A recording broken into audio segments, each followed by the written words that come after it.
So what we'll do is we'll get started. I think this is Terry Corby. Welcome to episode 2 of the Weight Watchers show.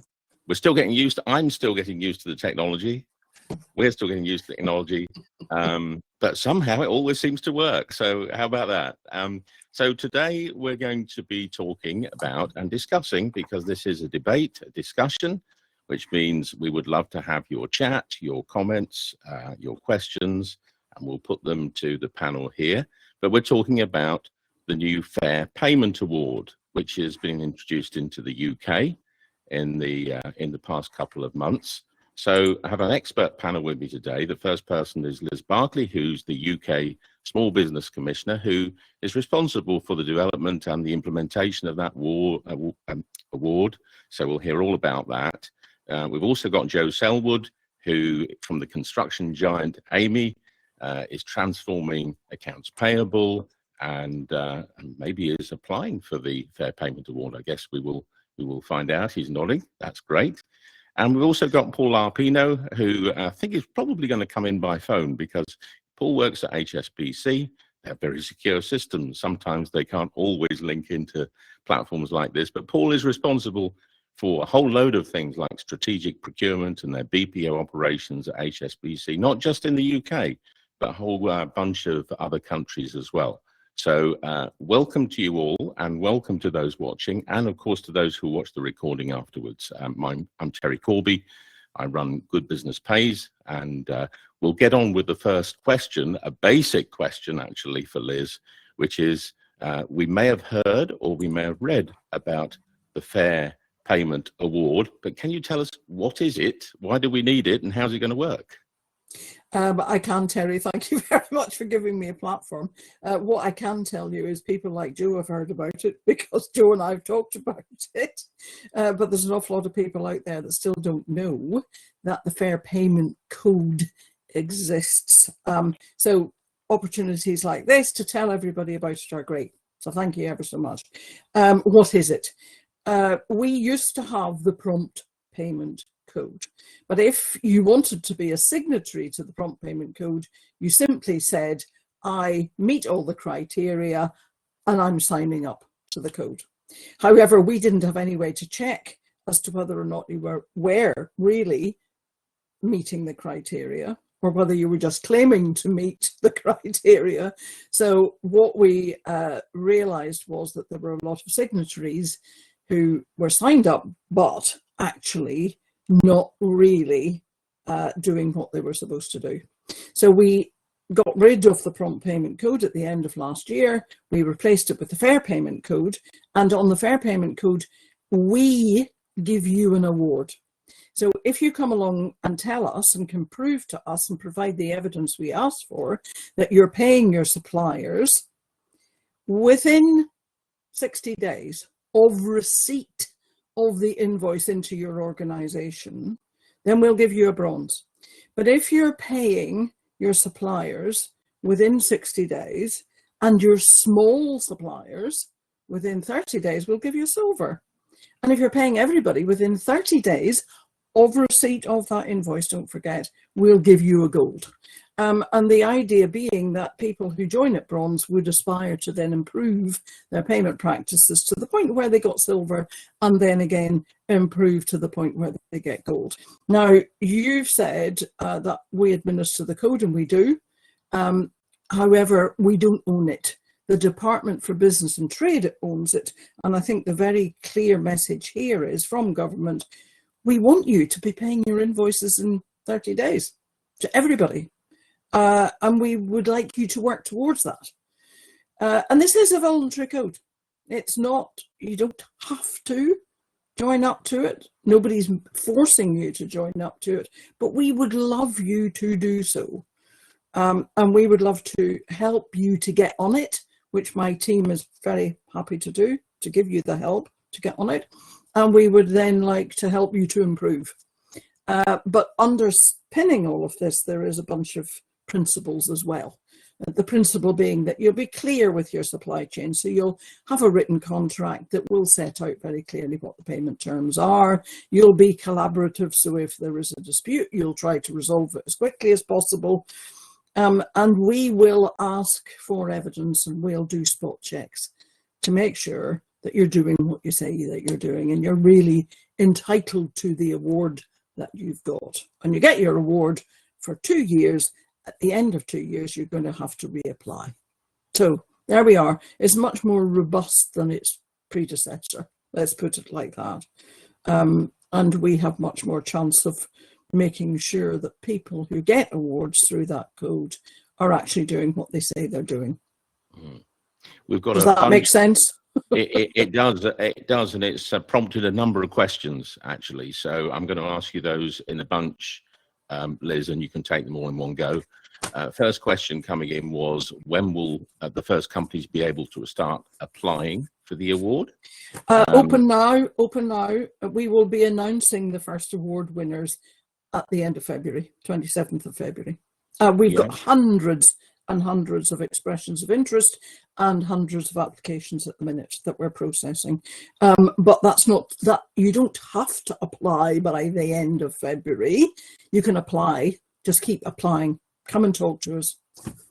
And yeah, it's first an expression of interest, isn't it? So that people can get more sense as to whether it's more for information. Them, and then they apply if they think it's right. Second question that came in was, is the percentage based on number of suppliers or a total of spend? The percentages. The percentage is on number of invoices coming in from your suppliers directly to your organization.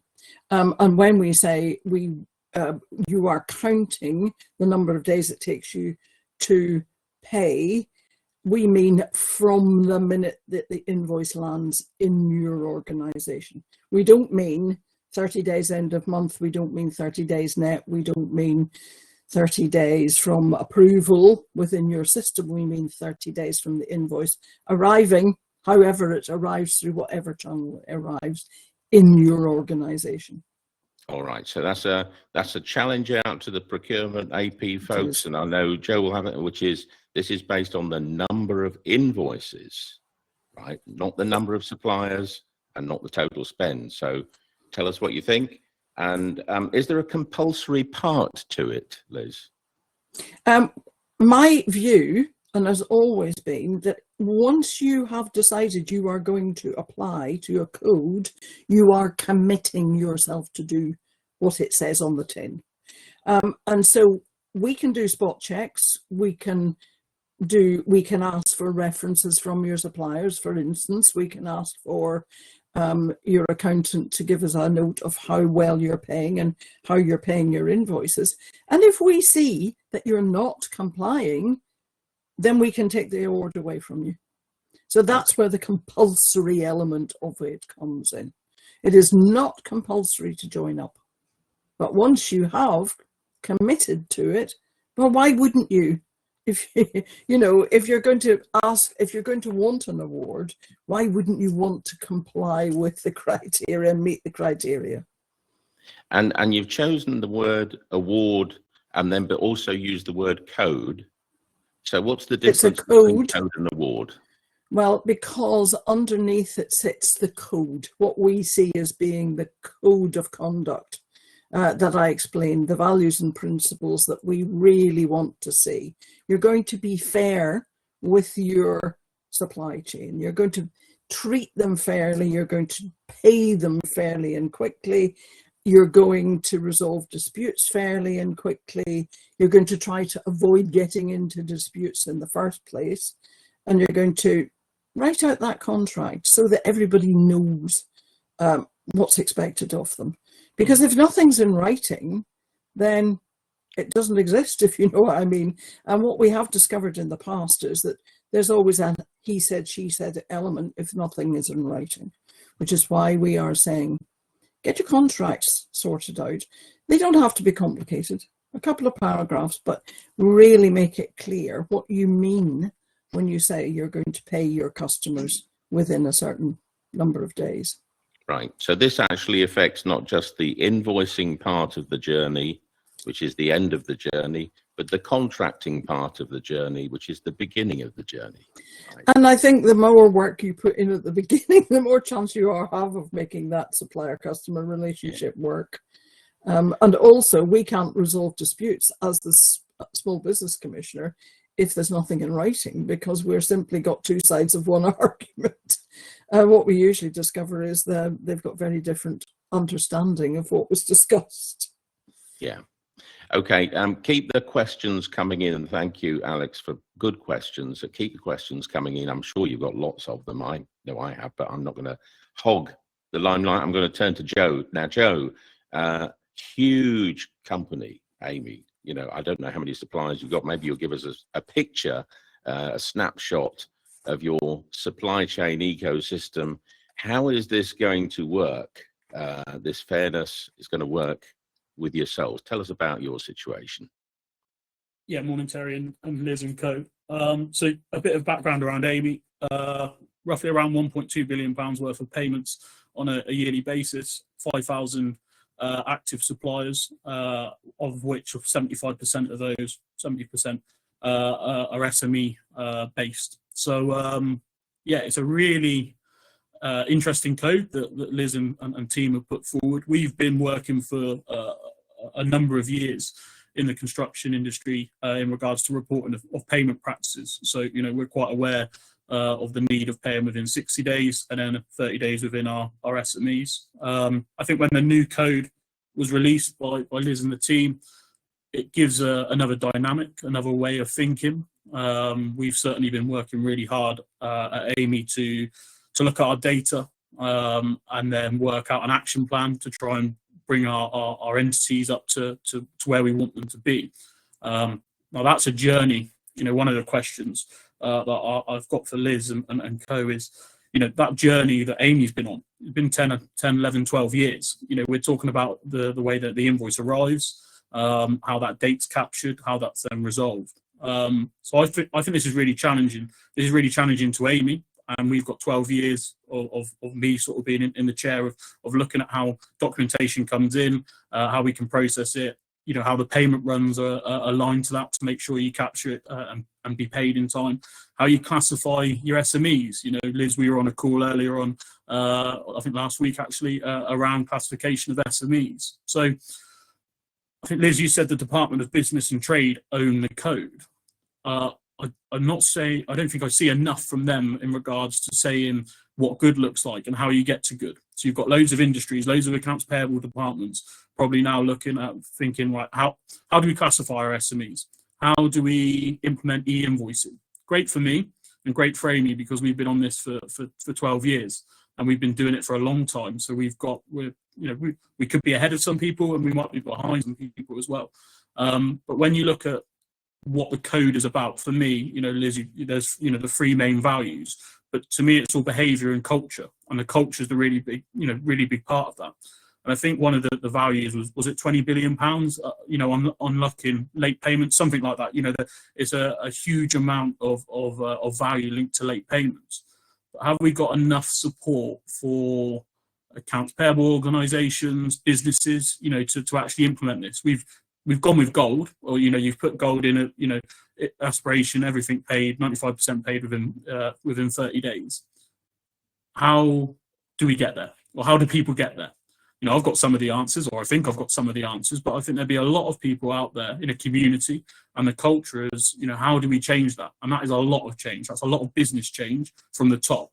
You have to get exec sponsorship all the way down, you know, and that's really difficult. So yeah, the code, I welcome the code. I think, you know, replacing the prompt payment code, it's good. You know, it's a positive change. But if I take sort of myself away from working at Amy and think about collectively what we're trying to achieve here, there needs to be much more of I think, a community around how we deliver that and how we deliver best practices. And I don't see that. I don't, you know, I've just gone off and worked out on different ways of what I think good looks like and what that could achieve. But I think there'll be a lot of people sat, Terry, in the dark around how we actually start with this and how we get on the ladder. You know, the action plan that we've put together at Amy, you know, it's taken, you know, a really hard 6 weeks to put that together, to work out how you can get these last couple of percentages, especially on the SME. 30 days is a really, really quick turnaround. And it's not just around the payee. You know, you've got to then educate your supply chain. You know, you've got to educate the supply chain how to do things. and you're dealing with a lot of, potentially smaller companies compared to Amy, that might not have a mature ERP system and be able to, invoice electronically. But you need to bring them on the journey as well. So, it's exciting, it's new. But I think it's an opportunity for a big culture change. And just sort of, linking back into the other point, Liz, around the voluntary perspective. I understand it, but as a country, and if we want to move forward, why is it voluntary? I guess, why are we not mandating it to say you have to achieve this? Because, I look at it from an Amy perspective. We're working really, really hard to hit this target. We want the award. We want to be associated with it. We understand the importance of paying our supply chain fairly, 2 terms within 30 or 60 days. But what happens then if a close competitor of ours decides not to join it? What's the what happens to them? Is there any impact to them? And if we're trying to change things and we're trying to change that culture, I always keep linking back to that culture is a really, really important word, and behaviours. Where it's voluntary, it can dilute the code a little bit. And we don't want that. Well, certainly I don't want that. We want to, work hard against that code, and we want it to be fair collectively across the industry, whatever you may be in. So again, voluntary, is that something in long term that could potentially be changed? Again, another question, maybe Liz, for yourself. Do you want to take those? Liz? Joe, we could talk about this all day, as you know only too well. On the compulsory, why don't we mandate it? Would that change the length of time it took for you to go on the journey? That's my question. Government could mandate it, but we wouldn't need a code. We would simply get rid of the code, mandate the payment for 30, everybody gets paid in 30 days. It would still take the journey of the 10, 11, 12 years to get there. So that doesn't take away the effort that has to be put in. And I absolutely agree with you. There are lots of companies out there that will be at the beginning of the journey, and they'll take a long, long time to get there. But it's not just about the time, it's about the money that has to be spent to put the systems in place. It's about getting your small businesses to sign up to it. This is a big journey for an awful lot of people. And we absolutely get that. And what we're trying to do is to be there to help you. So instead of thinking, I'm in the dark and I don't know where to start, put in your expression of interest form and come and talk to us, because we can tell you how to get there. And it may take you several years to get there. And we do acknowledge that. We fully understand that. But we have to start somewhere. And it is really interesting, because you're absolutely right. There's a huge opportunity to change the culture. And we are seeing the discussions around this themselves really starting to get people thinking, get people talking. What we need, though, is to get the boards of big businesses talking, the boards of big businesses to be willing to approve the spend that might be required. But this was always the case with the code. If you were going to be on the prompt payment code and you were going to achieve the targets of the prompt payment code, we have got businesses in the construction sector that have spent millions and millions and millions of pounds getting there and taken years to do so. And so it's always been the case that it does take time. We are there to help you. Don't work on your action plan on your own.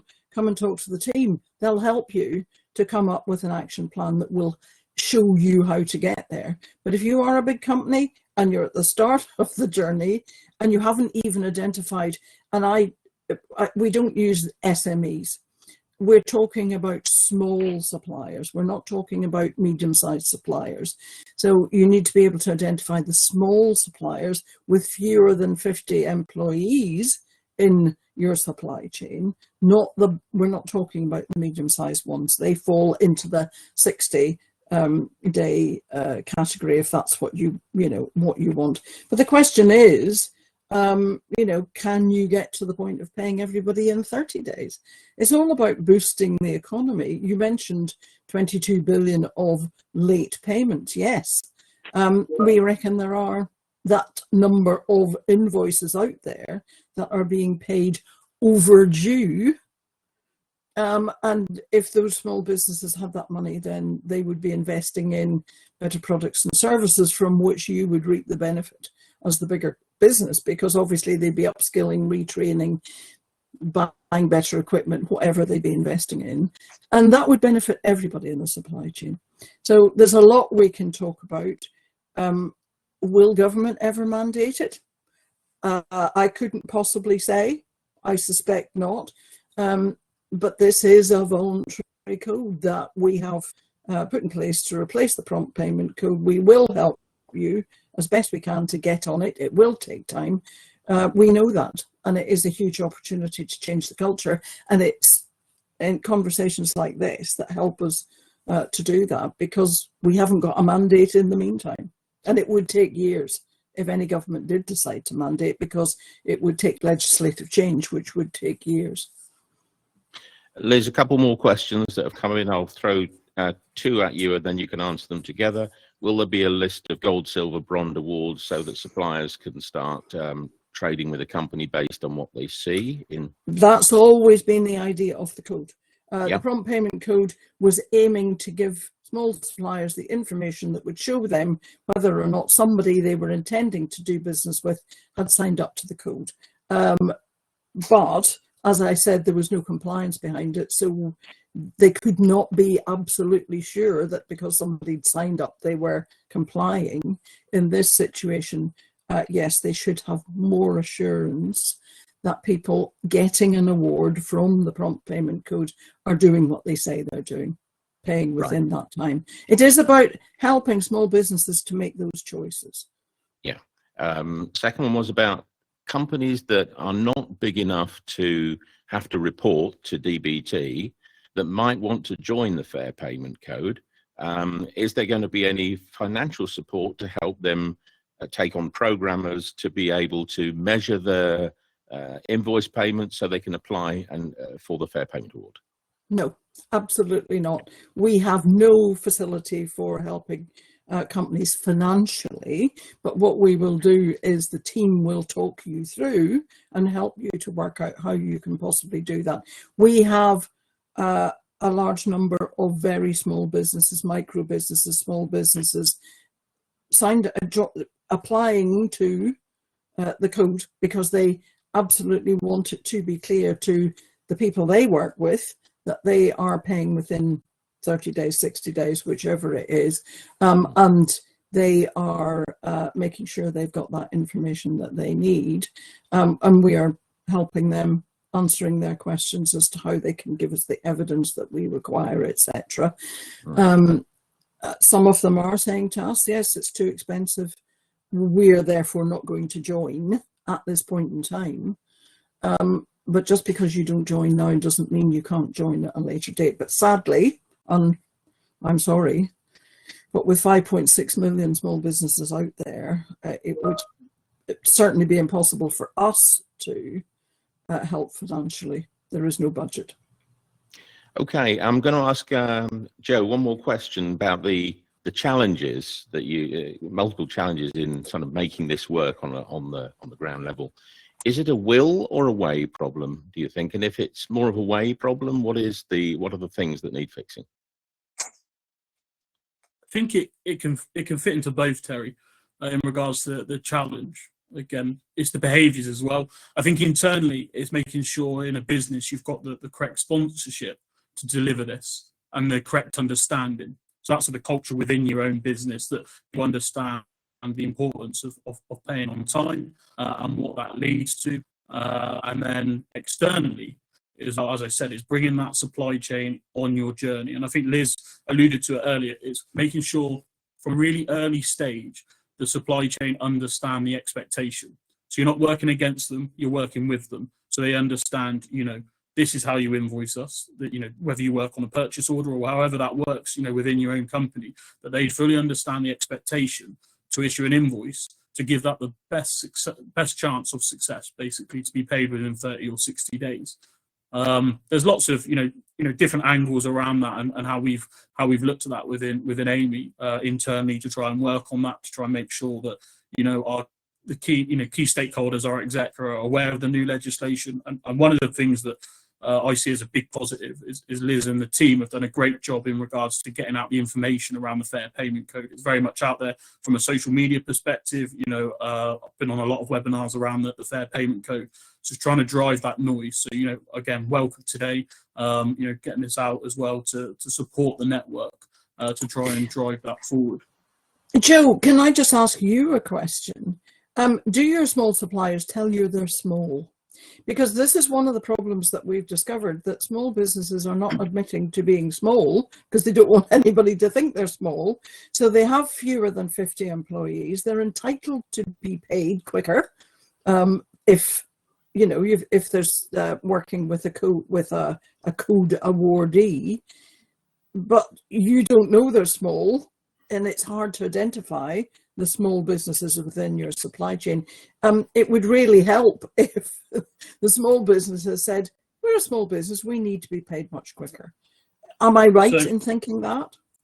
Yeah, so Liz, and I think this is where that community is so important. So, I talked a little bit earlier around, having a mature ERP system, and our processes at Amey, we've been working on them for a long time. So we use a third-party provider that goes out, and we send them our vendor list on a quarterly basis, and they verify the supplier, whether it's a small, micro, medium, or a large enterprise. So that's great from an Amey perspective. But again, when I was listening to the call earlier last week around this, when I'm thinking of our smaller business, if they're going to apply for the code, they might not have the opportunity to use a third-party company to go out and verify their supply chain. So that can cause, can be ambiguous. It can cause frustration. And that's, again, around, leading the Department of Business and Trade, again, implementing it, owning the code. How can they support, and how can we put best practices in place so that everyone's working off of the same hymn sheet as such? So, yeah, we don't leave it down to our supply chain to tell us. We verify it on a quarterly basis. But I think there'll be a lot of people out there that probably haven't got the resource. They haven't got the capital to go and do that. And that's so important because, okay, it's down to the provider to tell us, what they are and what they're classified as. But actually, I quite like to make sure that is correct as well. And we know each month at Amey that we're working on the right data set, and the data that we're going to generate and provide to yourself is accurate and clear. So again, opportunity there for somebody to support that and how we move forward. Right, this is in your action plan.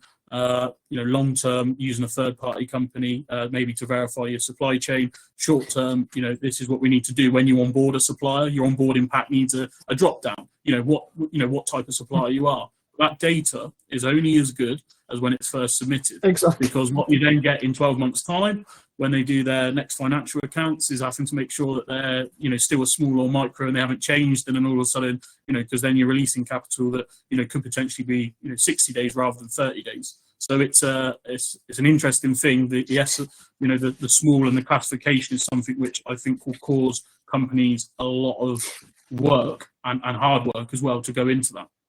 And cost. I mean, because if you're going to check with one of the big organisations that has that data, it does cost you money. And we're fully aware of that. And it's always been a problem.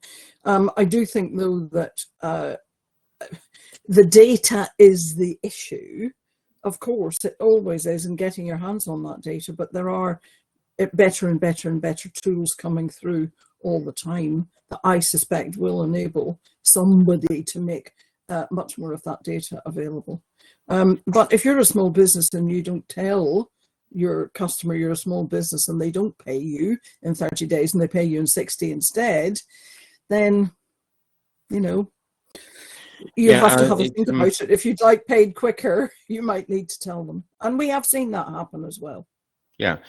Joe, by the way, you are in the minority of people who can easily put their hands on that data. We've just done a study with 200 AP and procurement professionals asking exactly that question. Do you rely on the suppliers to keep their information up to date? And the answer is 75% of those people rely on the supplier to keep that information up to date, and they don't get the quarterly verification that you get. So you're well ahead of the curve there. I want to bring in Paul because I hope maybe your camera's off or on, Paul. I'm not sure, hoping you are with us. But you have an interesting role in the sense that you oversee multiple countries. So the UK is only one country that you have oversight of in this respect. How is HSBC viewing the Fair Payment Award? Are you applying? And on the question of will and way, is it a will or a way question for HSBC, and how do you think you're going to do in this? And maybe you're not here.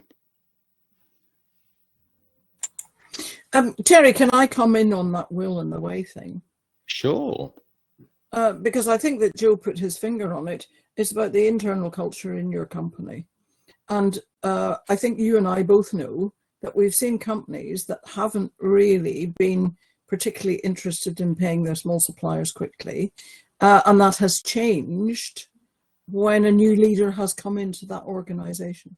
Yeah. And I can think of a couple of situations where that has been the case, where a new CEO has come in, looked at the payment practices and said, come on, guys, this is just not good enough.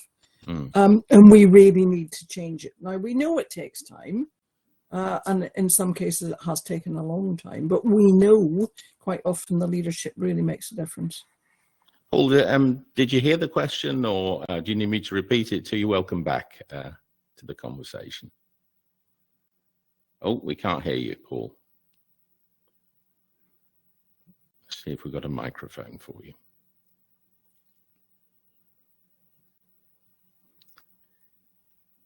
Terry, just while Paul's trying to sort his technology out, Yeah. pass another question across to Liz, if possible. Please do. That's what it's about. So, Liz, we talk, or I'm quite, passionate around the culture, and that, that's really important. Amy obviously sit within the, largely within in construction. I've had conversations with a few of your colleagues as well. The code for me misses a big opportunity or a huge amount of spend. And when I look at that, I come from subcontractor perspective. So take away me working for Amy, if I was neutral, from a perspective of a subcontractor, and collectively in the construction industry, normally what happens is something like an application for payment, an AFP is generated, and that's then sent across to companies like Amy to review, certify, and create the liability in the creditor's ledger to pay.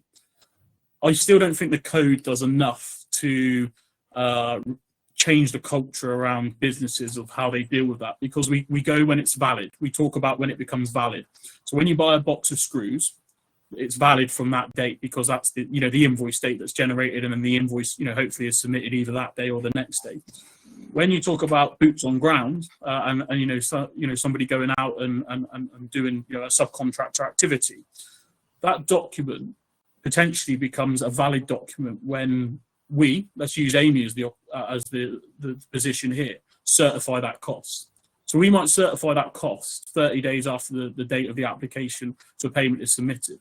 That then within the code means that we have 30 days if they're a small company to pay, or 60 days for the rest, because it's done off of the legal document. The application for payment isn't a legal document. That's a quote, a submission. So I understand the mechanics, but when you think about it morally, is that correct? And the reason why I have sort of a passion behind that is when Amy project their reporting of payment practices performance on a half-yearly basis, we do sometimes see negative press from our subcontractors on social media, or whether that's online, to suggest that we're not actually doing what we're saying. But our data is saying that. But I get it from a moral perspective, that partly invisible process where they issue their application for payment, and then our commercial team or finance team verify that document, that isn't included in the numbers because it's not a verified document or a verified cost. But if we take away all of that, the culture is still not good, is it? The culture is still challenging, and the culture is still stretching subcontractors. And you look at how many subcontractors in the construction industry go out of business. So, when I see the Fair Payment Code, and I've asked this question a few times, I thought we might have tried to change the processes there, which would give me another headache, actually, Liz. It would give me another challenge to think about. But if we Yes. think, as I say, the way me working for Amy and what good looks like our side, the code here for me isn't about how well Amy do, whether we go for gold, silver or bronze. It's about the industry and about moving forward collectively as a country. So is there anything in the pipeline going forward that could be looked at? Because again, I don't think the Fair Payment Code will. I think a lot of subbies, if they listen to this recording, will not see potentially a benefit that maybe others might receive if they provide, a box of screws or a piece of wood. There is a benefit in that you and other big companies like you are addressing the issues, and even if it does take you years to get there, you're attempting to get there. We have had signatories to the Prompt Payment Code in the past, construction companies that signed up simply because they had to be signed up to the code because they were bidding for a tender, and they weren't meeting the requirements. But we have had others that, in order to meet the requirements, put millions and millions and millions of pounds into the process, with boards that stood behind them and approved that spend, etc., so that they would get there.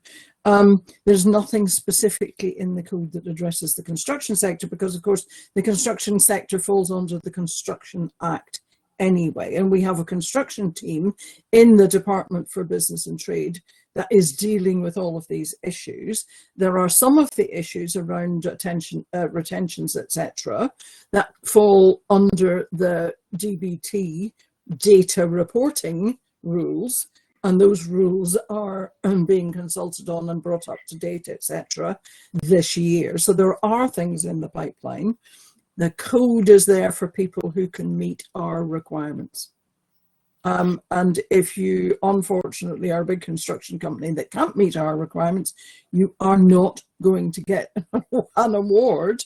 And if you need to have an award from the Fair Payment Code in order to bid for a tender, then you're going to have to look to your processes.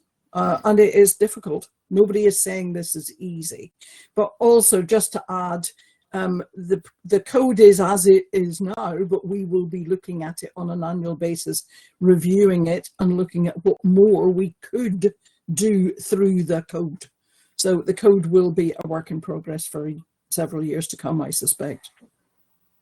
Paul, I see you. Do I hear you?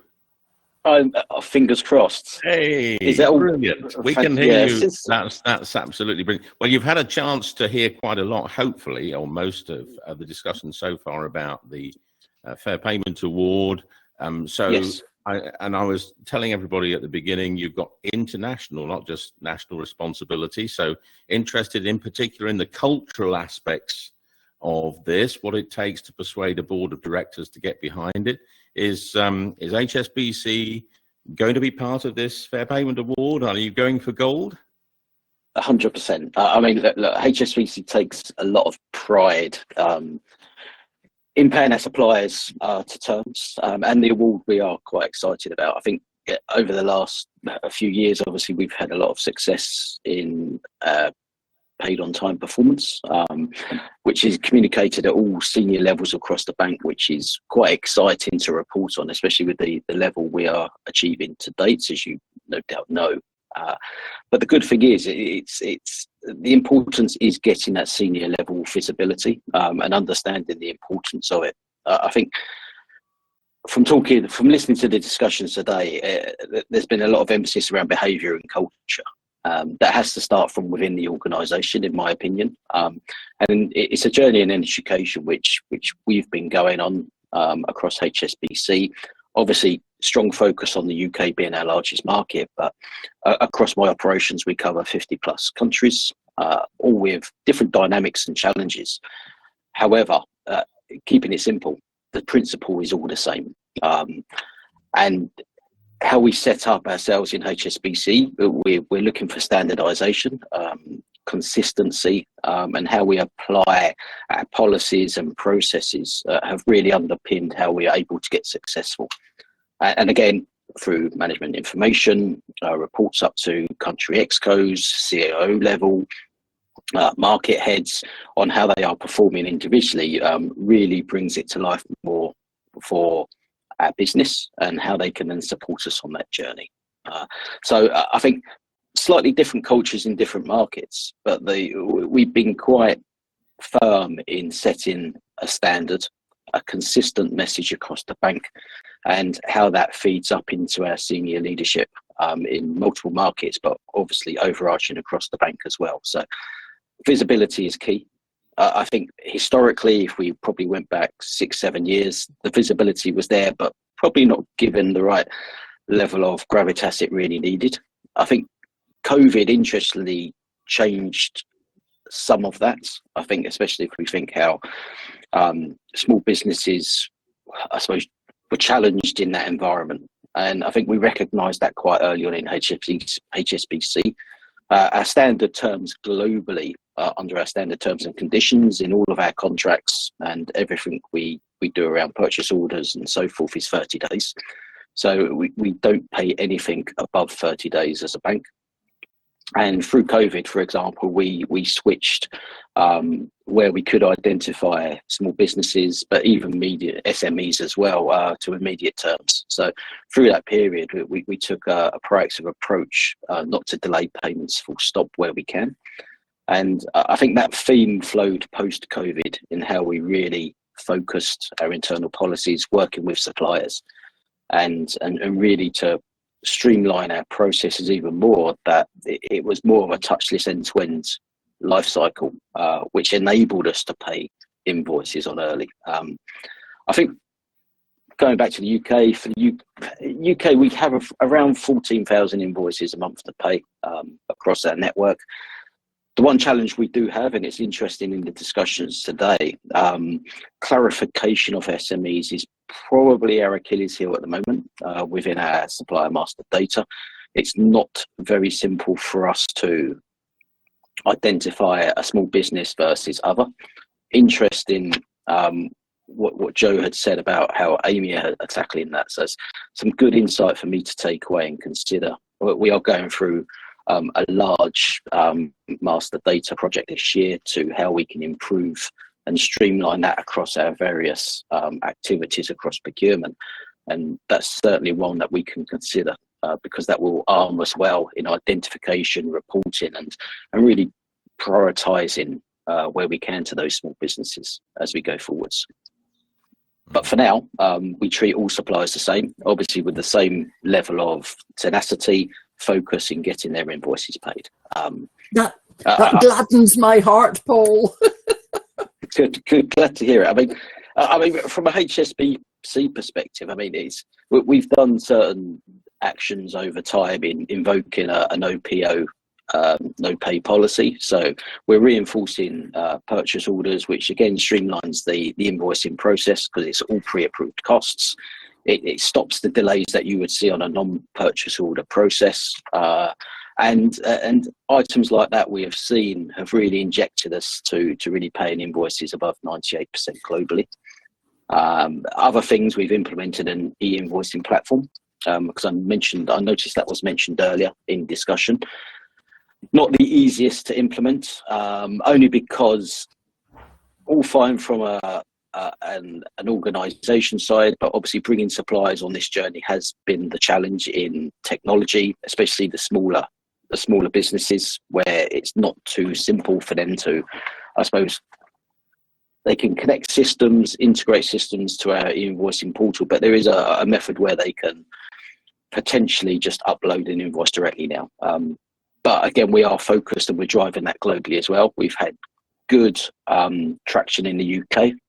I believe we're about 70% e-invoicing now. And again, that enables more of a straight-through process. But the benefit of that as well is the suppliers can log into the portal, they can see the status of their invoice real time. So again, it helps that alignment of understanding. So if they can identify also a potential delay in their invoice, they can reach out to us. We can work with them and help them.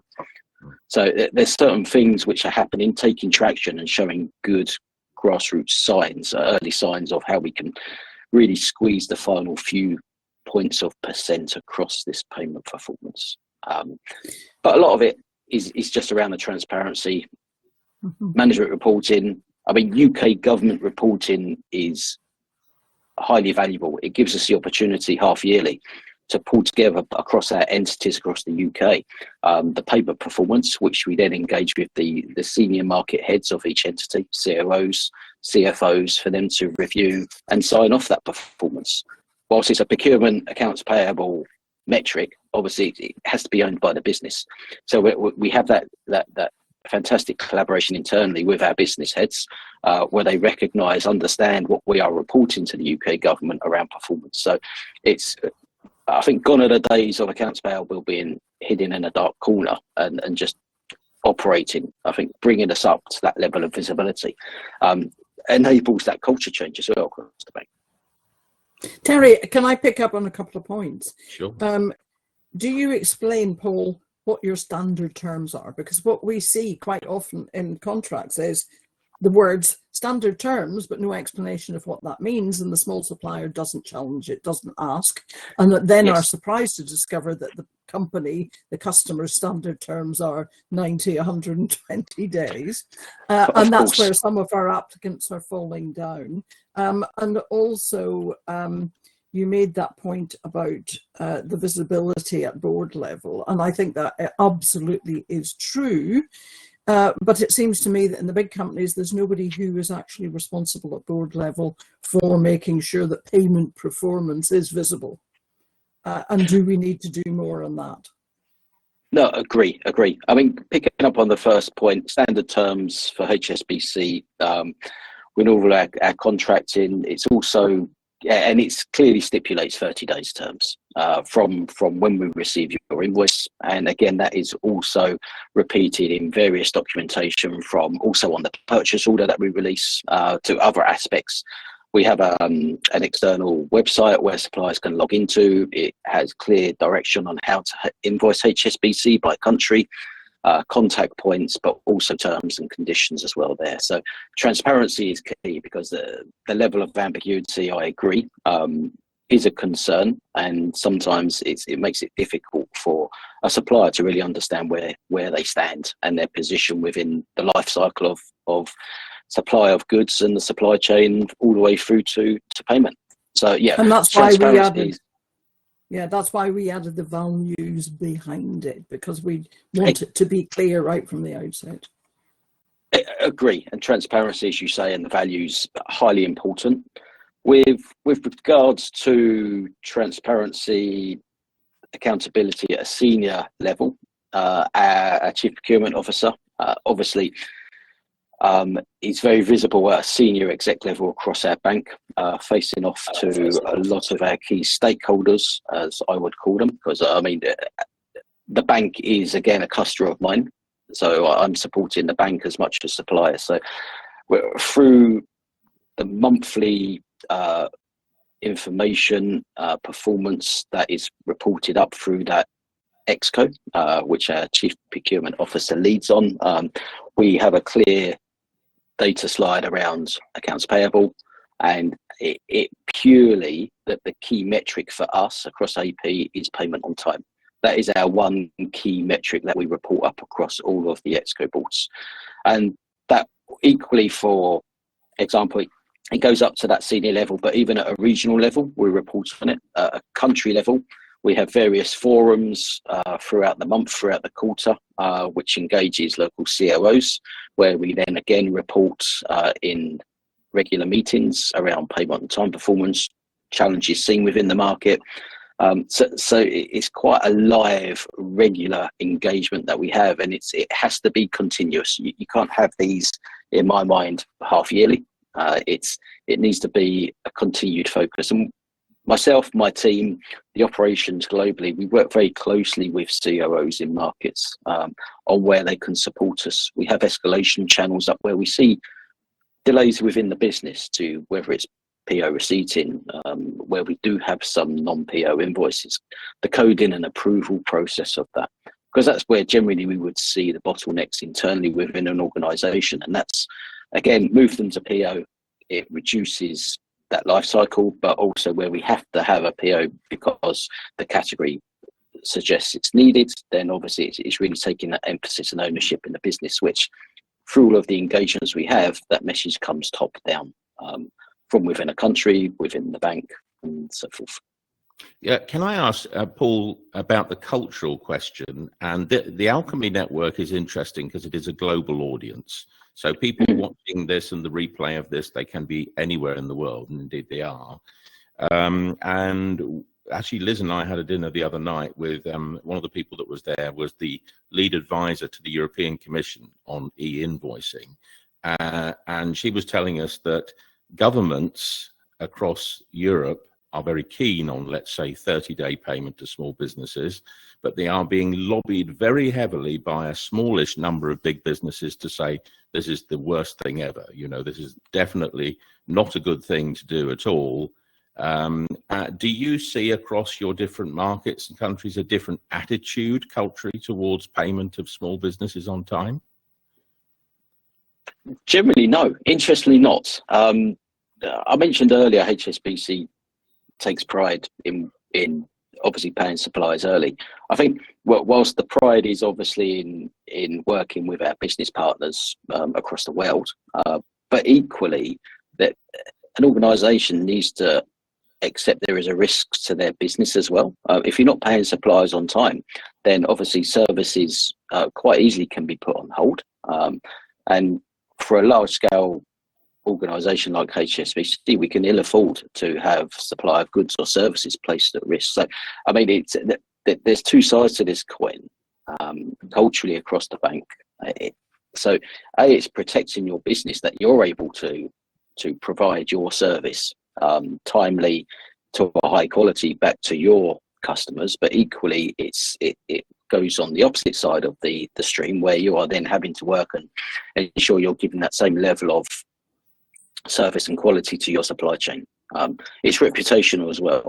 So when you go into negotiating contracts, it interlinks with so many different factors across the procurement supply chain end to end. That I think I have yet to come across one market across HSBC where they don't recognise the importance of paying suppliers early. And culturally, we are all singing from the same hymn sheet. It's not one difficult discussion has had to be had, to be honest.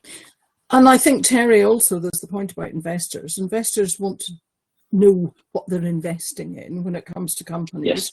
And if your governance is such that you're looking at your payment performance and looking at how well you're treating your suppliers, that indicates good behavior probably throughout the company. So you're probably treating your customers well, you're probably treating your employees well, and investors are increasingly looking at that as a measure that they can see of how well you are behaving as a business. And if you want to invest in an ethical business, that's one of the things I think that you're likely to increasingly be looking at.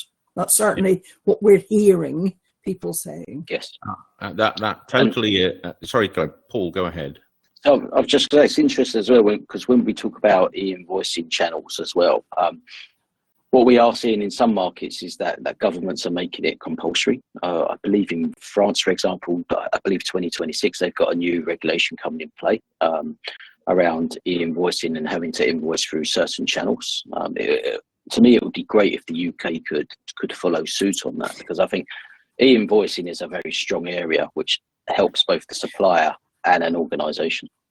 Paul, there will be a consultation on that coming out in the spring, because the Department for Business and Trade is working with HMRC, is working with the Treasury.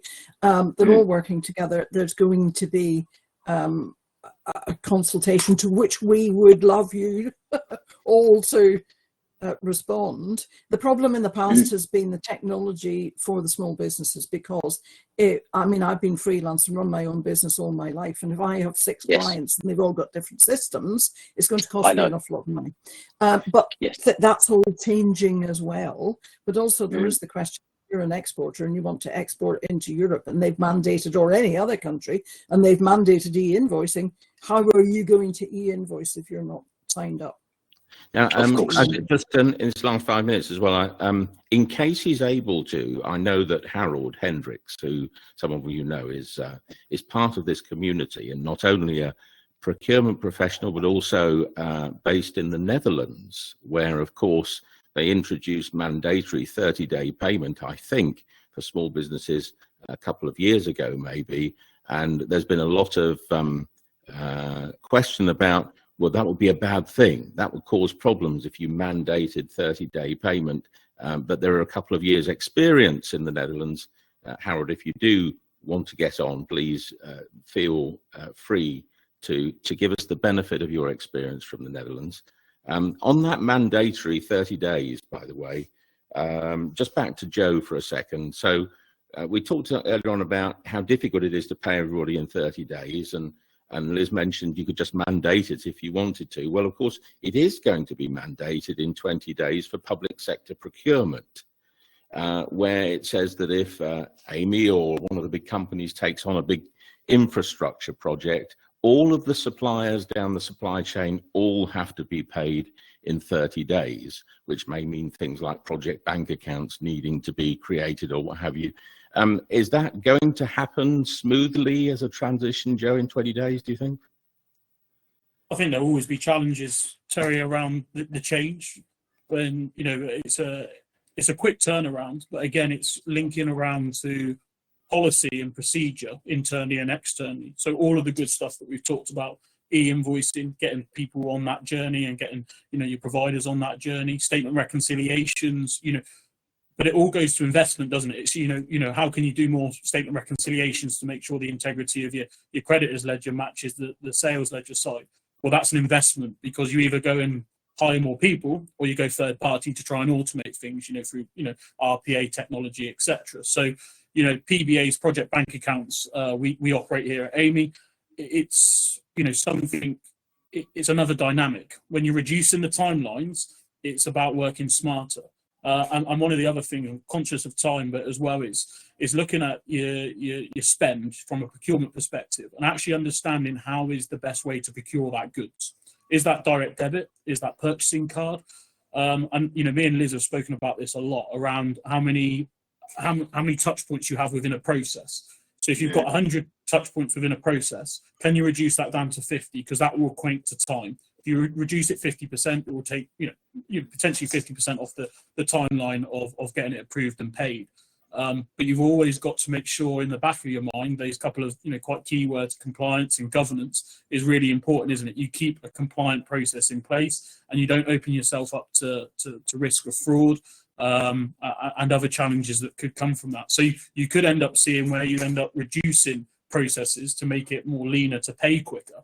Other challenges arising from that. But, you know, again, we welcome that and we move forward. And it's, you know, it's the engagement of the code and making sure, again, that sponsorship's there and people understand what journey, because it's always a journey. Whatever we're going to implement, there's going to be very few businesses out there that I think will just be, right, we're gold and we don't really need to change anything. You know, Paul, seems like you know, you're in a great position. You're already, you know, towards that gold status, but you've already been on that journey. You've already had, you know, a lot, you know, COVID to support that and the benefit of, you know, implementing immediate terms and things like that. So yeah, it's all good stuff. And it's an exciting, well, it's going to be an exciting 12 months and see where the code goes to, I think, from my perspective. Welcome, Harold. We've got experience from the Netherlands here, real-time experience. You can tell I used to working in live television news, right? So Harold has come in to tell us, what has 30-day mandatory payment for suppliers done in the Netherlands? Has it been a bad thing? Well, actually, it's not. First of all, congratulations, Terry, on the great show. Thank you for joining. It's a magnificent dynamic on this conversation. So I really love it, and we're getting good feedback. So congratulations for that. In the Netherlands, it's when you're talking about, you know, small suppliers or even independent people who are working, more and more they're getting more and more protection from legacy and legislation. So obviously the payment terms and mandatory is part of that, but you really see a shift in the past years, you know, protecting the smaller business and independent people towards larger companies on these practices. So that's definitely a good thing. Obviously, it's on the other hand, you know, you could argue that if you have a good agreement between, let's say, a client and yourself being a small business, why not? So if you register that and if you're okay with that, so does it really need that control over the governance from you know, a central position? I guess the answer to that is yes, because it's been a bad practice in the past. So to enforce, it's kind of like carrot and stick. So to enforce the right practices, it needs to be that stick, unfortunately, but it works out pretty well. That's brilliant. Well, I'm very conscious of people's time, and it's been a really good discussion. So thank you, Liz and Joe and Paul, and also Harold for jumping on at the end. Everybody's got your contact details now, and you're on the network. So if you've got follow-up questions, please ask away. Yes. I know Liz is always very open to explain these Yeah. things. Thank you for joining the show, and we'll see you in a month's time. Thanks, everybody. Fabulous. Good. Thank you. Thanks, everyone.